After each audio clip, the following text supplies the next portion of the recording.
So Yeah. you're going to hear mine and Anthony's combined take on this tomorrow.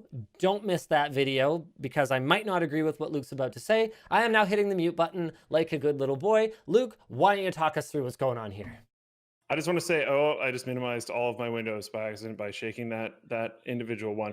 I want to say just at the beginning of this, to start it off, that the opening note for this is fantastic. There's Anthony Young note, and then highlighted in yellow, Linus, do not rant, and then period, and then highlighted in red, do not rant. You have a video coming out tomorrow. He is specifically not allowed. He has to mute. I feel like I could say anything. I'm on top of the world right now. But instead, I'm going to talk about this graphics card. So just the RTX 3060. This is not coming to other graphics cards. Apparently, my bird is joining me in this conversation.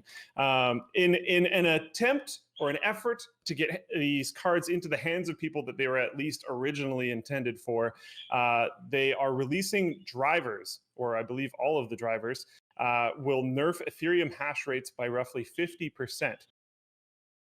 It's a driver, which I find quite interesting. That might be bypassable. The RTX 3060 software drivers are designed to detect specific attributes of the Ethereum cryptocurrency mining algorithm and limit the hash rate or cryptocurrency mining efficiency by around 50%. That's a direct quote. This will not affect 3070 through 3090 cards. As I mentioned, this is specifically just RTX 3060. This announcement comes alongside the release of new CMP, or cryptocurrency mining platform cards. We've seen this type of stuff in the past. I don't remember what specific card it was, but it doesn't have output on it. You can't plug a monitor into it. It's just for compute. These cards lack any display output capabilities and are built solely for mining. Nvidia has stated that these cards will not affect availability of 30 series cards for gamers. Maybe not current availability, but you probably could have used that manufacturing for them. Let's just ignore that part. Although exactly how they can produce more chips on the same node without affecting RTX output remains to be seen. Yeah, exactly.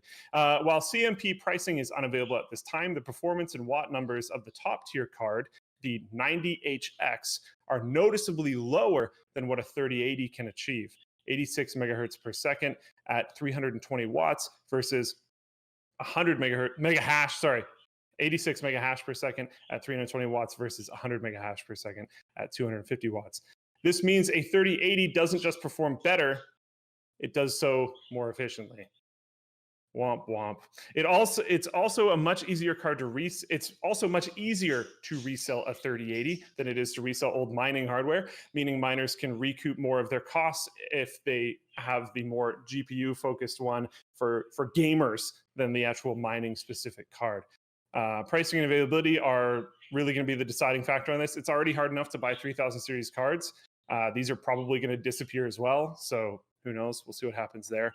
And in semi-related news, Anthony included a link to a picture of Zotac just showing like a mining rig with a bunch of their cards.